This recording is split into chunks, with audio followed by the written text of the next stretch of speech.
네, 성도들 안녕하십니까? 안녕하십니까? 오늘은 예수님 닮기를 갈망했던 제자 요한에 대하여 말씀을 드리겠습니다. 예수님의 2대 제자가 있다면 베드로와 요한이겠죠. 베드로는 지난 화요일 시간에 말씀드렸습니다. 기질이 변화되었다. 기질이 변화되었고, 요한은 사랑의 사람으로 변화되었다. 베드로와 요한이 비슷한 것 같은데 좀 다릅니다. 결정과 성격이 비슷하고, 베드로는 강한 변화와 헌신을 했고, 요한은 부드러운 변화와 헌신. 요한은 예수님을 닮고 싶어한 강한 갈망을 가지고 있었습니다. 다듬어짐에 대한 갈망이 있는가? 요한의 별명은 우레의 아들. 요한도 베드로와 같은 어부 출신이지요. 우레라는 천둥과 번개. 요한이 우레의 아들이라고 하는 별명을 가진 것은 성급하고 직선적인 성격이었다. 성급하고 복수심이 강한 요한. 한 번은 예수님과 제자들이 사마리아인의 한 촌에 들어가셨는데, 사마리아인들이 예수님을 반겨주지 않았습니다. 그래서 요한이 그걸 보고는, 주여, 우리가 불을 명하여 하늘로 쫓아내려서 저희를 멸하라 하기를 원하시나이까. 예수님 한번 안 받아줬다고 그냥 하늘에서 불을 내려서 딱 그렇게, 이만큼 이 요한이 아주 성급하고 복수심이 강한 그런 성격을 가졌다. 야심에 가득 찬 요한. 야고보와 요한이 형제잖아요. 그 어머니가 하루는 예수님께 와서 이 두 아들 중에 하나는 주의 우편에, 하나는 좌편에 앉도록 해달라.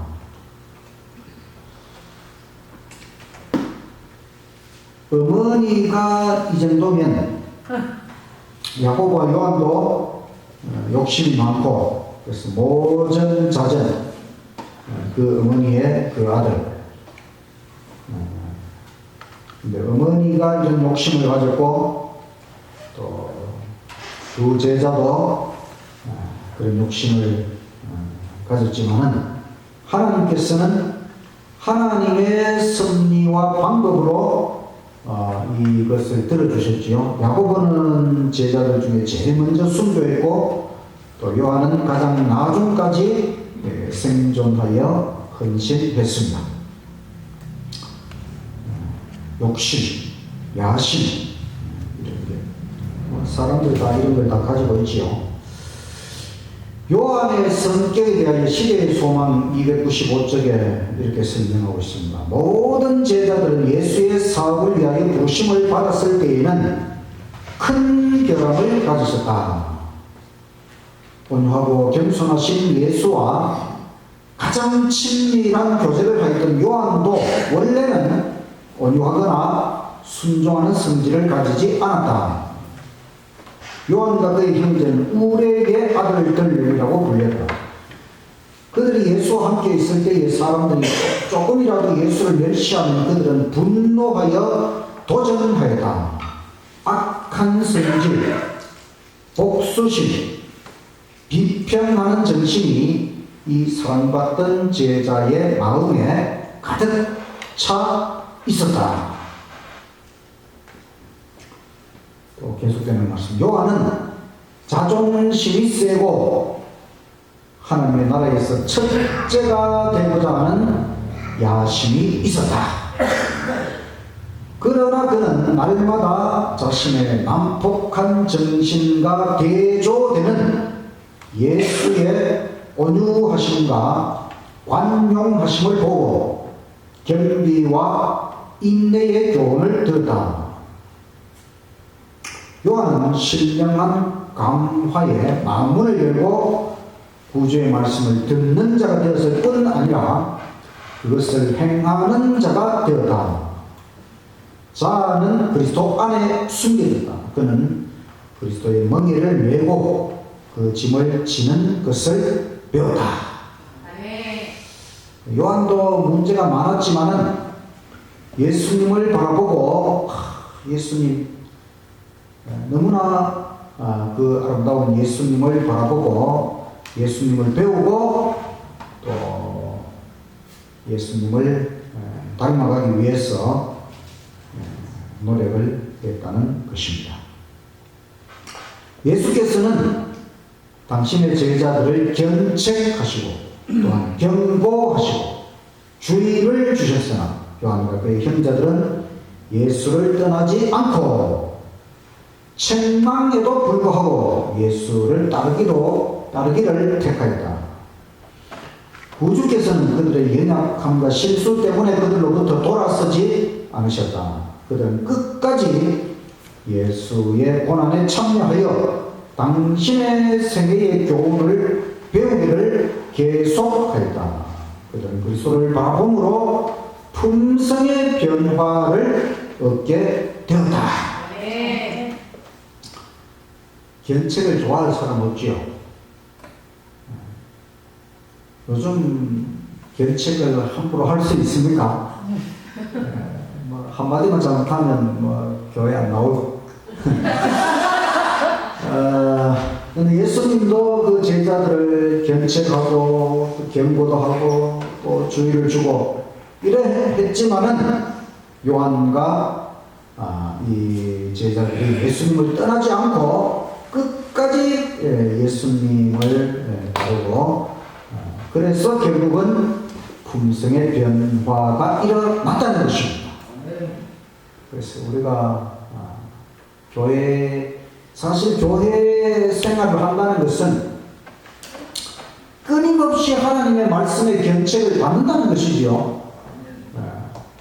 그럼에도 불구하고 우리가 끝까지 예수님을 따라가면 언젠가는 분명히 우리의 품성도 변화될 수 있다.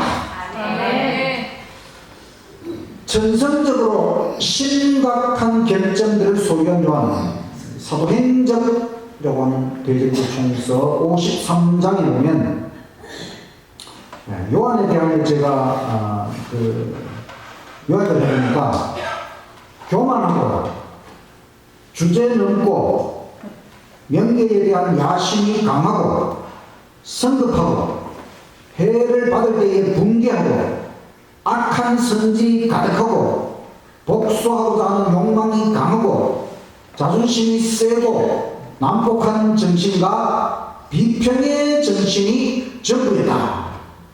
좋은 건 하나도 없어요. 이게 딱 이 10가지 정말 천성적으로 심각한 결정들을 소유한 사람, 이게 요한이었습니다. 그런데 주님의 사랑을 많이 받고 변화되는 요한복음 13장 23절 예수의 제자 중 하나 곧 그의 사랑하시는 자가 예수의 품에 의지하여 누웠는지라. 이 사람이 누구겠습니까? 그의 사랑하시는 자 요한은 요한복음을 요한이 기록했잖아요. 근데 요한이 자기를 표현할 때에 그의 사랑하시는 자, 예수님의 사랑하시는 자, 여기도 지금 이 최후의 만찬 자리인데 예수의 품에 의지하여 누웠다. 뭐 버르장머리가 없는지 그 선생의 품에 의지하여 누웠다. 물론 옛날 이스라엘 백성들이 이렇게 서로 만찬 그래 할 때에 서로 이렇게 기대어 이렇게 누워가지고 이렇게 음식을 나눠 먹고 뭐 이렇게 했다 뭐 그런 게 있지만은 그만큼 요한은 이 예수님께 가까이 최대한 가까이 가려고 하는 그런 모습을 볼 수가 있습니다. 요한복음 21장 20절에도 예수의 사랑하시는 그 제자, 이와 같은 표현은 요한이 자기를 돋보이게 하려는 것이 아니고 정말로 주님의 사랑을 많이 받았음을 증거하는 것입니다. 요한은 정말 예수님의 사랑을 많이 받았다. 물론 예수님께서 똑같이 다 제자들을 다 똑같이 예수님이 사랑하시겠지요. 그렇지만 이 예수님의 사랑을 받아들이는 요한이 다른 제자들보다 더 적극적으로 예수님의 사랑을 받아들였다고 하는 것입니다. 십자가 곁에 제자 요한이 요한복음 19장 33절 예수께 이르러는 이미 죽은 것을 보고 다리를 걷지 아니하고 그중 한 군병이 창으로 뿌리를 찌르니 곧 피와 물이 나오더라. 이를 본 자가 증거하였으니 그 증거가 참이라. 예수님 십자가에서 죽으시고 또 로마의 군병이 마지막 확인 사살을 하는 그 장면까지 다 본 자가 있는데 누구입니까? 요한. 요한복음을 기록한 요한이 다 보고 증거를 했습니다. 그래서 요한은 예수님 십자가, 예수님 붙잡혀 가서 재판받으시고 또 십자가에 이르기까지 모든 장면을 요한은 다 보고 요한복음에 기록을 했습니다. 또 사도행전 53장에 아까 전에는 요한의 결정들에 대하여 기록된 그 똑같은 장에 이번에는 요한이 어떻게 변화되었느냐 그걸 또 요약해보면 일곱 가지. 첫째는 포도나무가 우뚝 선 기둥에 매달린 것처럼 주님께 매달린 요한. 포도나무는 혼자 자랄 수 있습니까? 포도나무는 이게 지지대가 없으면 혼자서는 자랄 수가 없지요. 그래서 포도나무가 그 기둥에 딱 매달려 있는 것처럼 요한은 주님께 매달렸다. 어떤 그 시대의 소망에 보면 예수님께 착 달라붙었다 이런 표현이 있습니다. 두 번째는 성결의 아름다움, 변화시키는 사랑의 능력을 갈망했다. 예수님의 그 성결의 아름다움을 바라보고 변화시키는 사랑의 능력을 갈망했다. 세 번째, 주님의 강권하는 사랑에 자원하여 마음을 기꺼이 굴복했다. 네 번째, 예수님의 온유와 겸손과 사랑을 최고의 가치로 여겼다. 다섯 번째, 예수님과 같이 되기를 갈망하고 복종했다. 요한은 경험적으로 예수님을 알았다. 요한은 가장 잘 받아들이는 정신, 아이와 같은 신뢰심을 가졌다. 요한이 문제가 많지만 또 이렇게 적극적으로 예수님을 받아들이고 그렇게 해서 요한이 변화될 수 있었다. 성화의 표본이 된 요한. 자, 성화의 표본이 된 사람, 구약에서는 누구? 다니엘. 신약에서는 요한. 그래서 성화된 생에 의해서 요한과 다니엘을 언급하고 있는데 여기는 사도행전 558쪽에도 요한의 생애 가운데 나타난 것과 같은 품성의 변화는 항상 그리스도와 교제한 결과이다. 개인의 품성의 현장 결정들이 있을 수 있으나 그가 참된 그리스도의 제자가 될 때에 거룩한 은혜의 능력은 그를 변화시키고 선화시킨다.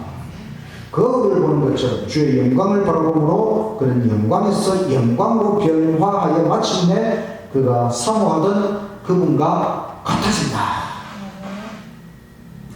예수님을 계속 바라보면 결국 예수님처럼 변화된다는 것이죠. 요한이 그처럼 예수님을 계속 바라보다가 예수님의 모습으로 선화되었다는 것입니다. 그래서 사랑의 사도 요한은 사랑의 증인이고 사랑의 복음을 기록했고 사랑의 사역을 했고 사랑의 교회를 세우고 이끌었습니다.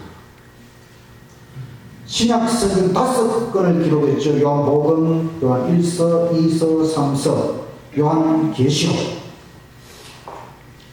사랑의 복음서가 바로 요한복음입니다. 요한복음 20장 30절 예수께서 제자들 앞에서 이 책에 기록되지 아니한 다른 표적도 많이 행하셨으나 오직 이것을 기록하면 너희도 예수께서 하나님의 아들 그리스도이심을 믿게 하려 하며 또 너희도 믿고 그 이름을 힘입어 생명을 얻게 하려 함이라.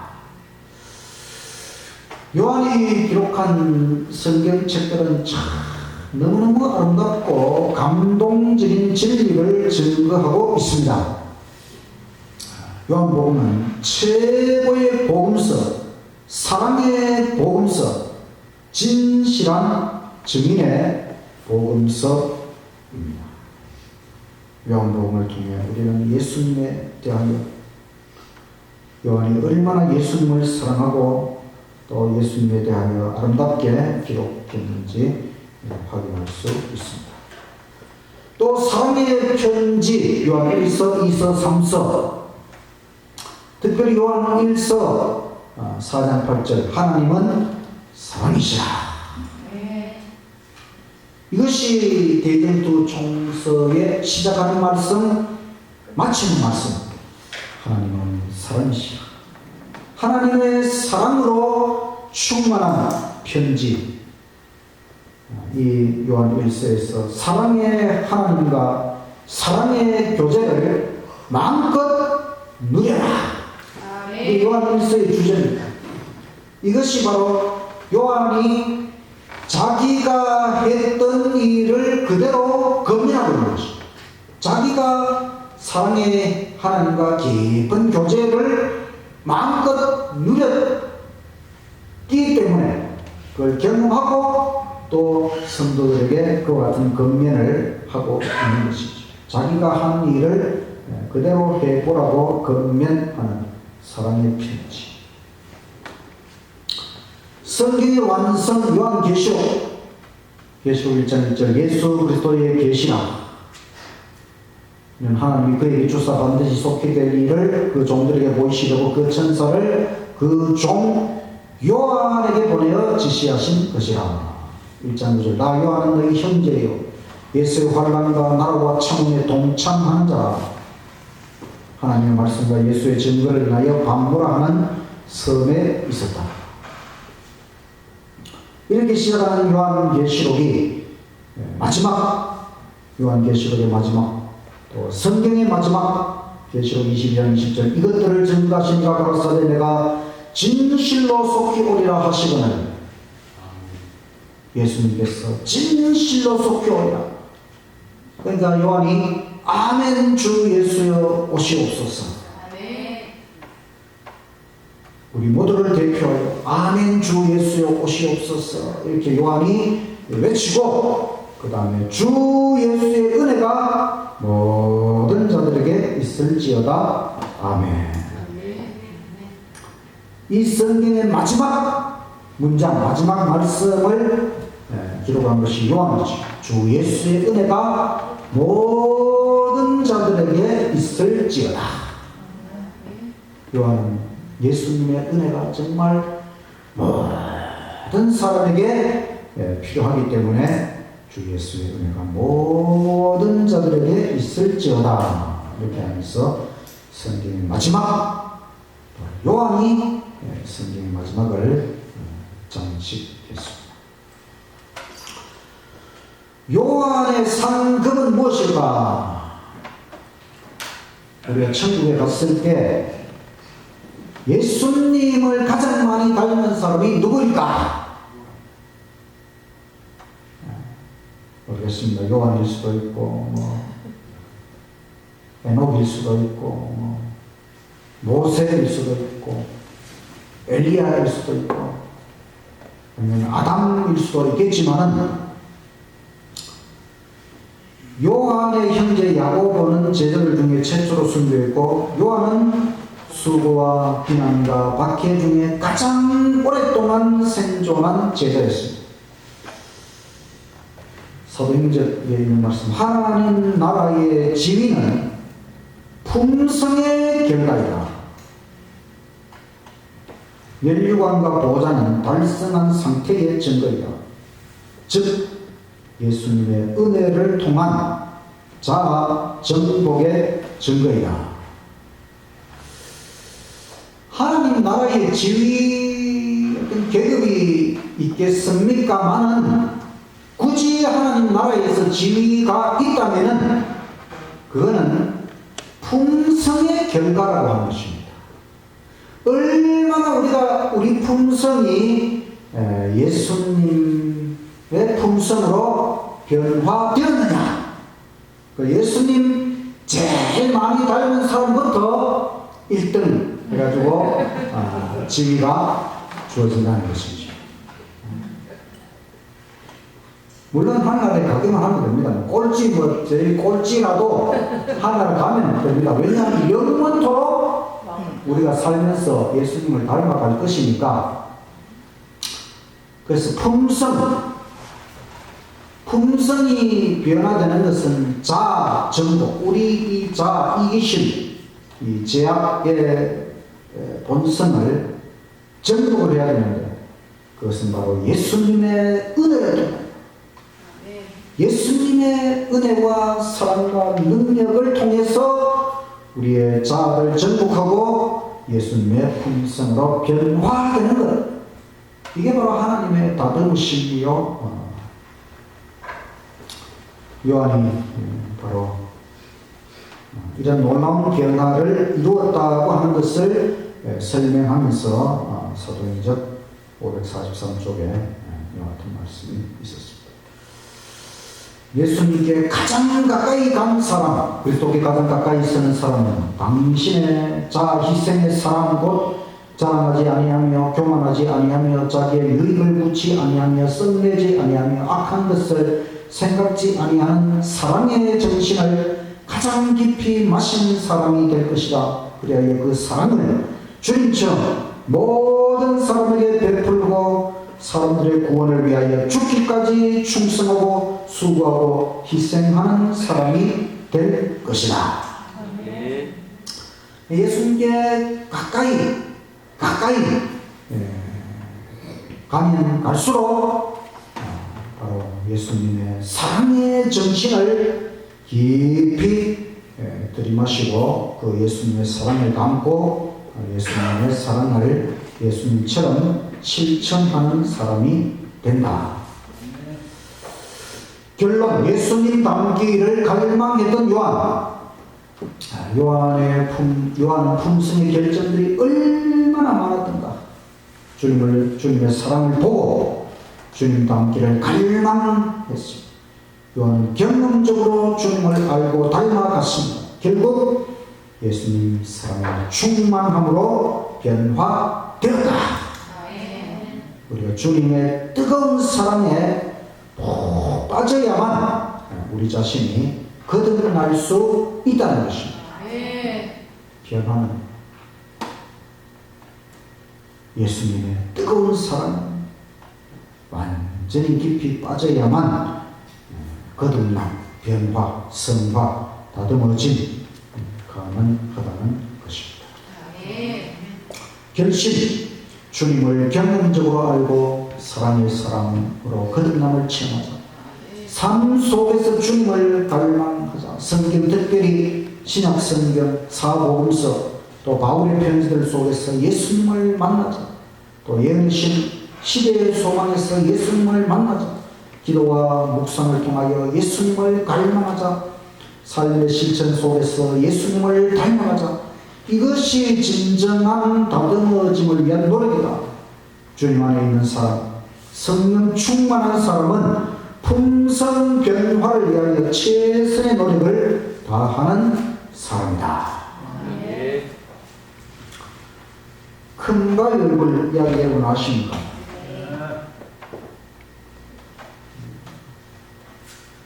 한 어머니가 자기 자녀에게 큰 바위 얼굴, 그 동네에 큰 바위, 이 바위에 사람 얼굴 모양이 아주 멋있는 사람 얼굴 모양이 있었어요. 그리고 이게 이제 전설이 있는데, 이런 큰 바위 얼굴을 닮은 사람이 나타난다. 그래서 이 아이가 이제 그 엄마 이야기를 듣고는 정말 우리 마을에서 이런 사람이 나타날 수 있을까 그런 기대를 하면서 이제 세월이 흘러갑니다. 아주 돈이 많은 부자가 나타났어요. 그래서 저 부자가 큰 바위 얼굴을 닮은 사람일까 살펴봤지만 아니었어요. 그 다음에 아주 싸움을 잘하는 장군도 나타났는데 그 사람도 큰 바위 얼굴이 아니었어요. 그 다음에는 말을 아주 잘하는 정치인도 혹시 큰 바위 얼굴일까 했는데 아니었어요. 그 다음에는 아주 글을 잘 쓰는 시인이 혹시 큰 바위 얼굴일까 살펴봤지만 그 사람도 아니었어요. 근데 이제 이 아이가 자라나서 한 번은 이제 사람들 앞에서 연설을 하게 되었어요. 그랬더니만은 어떤 사람이 저기 말하는 저 사람이 바로 큰 바위 얼굴을 닮았다 이렇게 말했어요. 그러니까 이 아이가 자기가 큰 바위 얼굴을 생각하고 저런 사람이 나타날 것이라고 자꾸 자기가 생각하다가 결국 자기가 사람들에게 큰 바위 얼굴처럼 보여지게 되었다. 우리에게 진정한 우리가 정말로 닮아야 할 큰 바위 얼굴이 있다면 그건 바로 예수 그리스도. 모든 사람이 기다렸던 큰 바위 얼굴 예수님이시죠. 모든 사람이 닮아야 할 큰 바위 얼굴 예수님. 최고의 존재이신 예수님. 정말 닮고 싶은 분이 예수님이시죠. 예수님을 스쳐간 많은 사람들이 있어요. 우리가 성경을 읽다 보면 예수님 주위에 왔다가 예수님을 스쳐간 많은 사람들이 있어요. 예수님을 제대로 알아본 사람들 얼마 안 됩니다. 그 중에 요한은 정말 예수님을 제대로 알아봤습니다. 예수님 너무너무 아름답고 사랑이 충만하신 그 예수님을 바라보고는 내가 저 예수님을 닮아야 되겠다 이런 갈망을 가지고 예수님을 따라갔기 때문에 요한은 예수님을 닮은 사랑의 사도로 변화될 수 있었다. 끊임없이 바라보는 것입니다. 예수님, 정말 그 예수님을 우리가 끊임없이 바라보고 닮기를 갈망한다면은 우리도 얼마든지 예수님을 닮을 수 있다. 요한처럼 예수님을 많이 닮으시는 저와 여러분이 되시기를 간절히 바라면서 말씀을 마치겠습니다.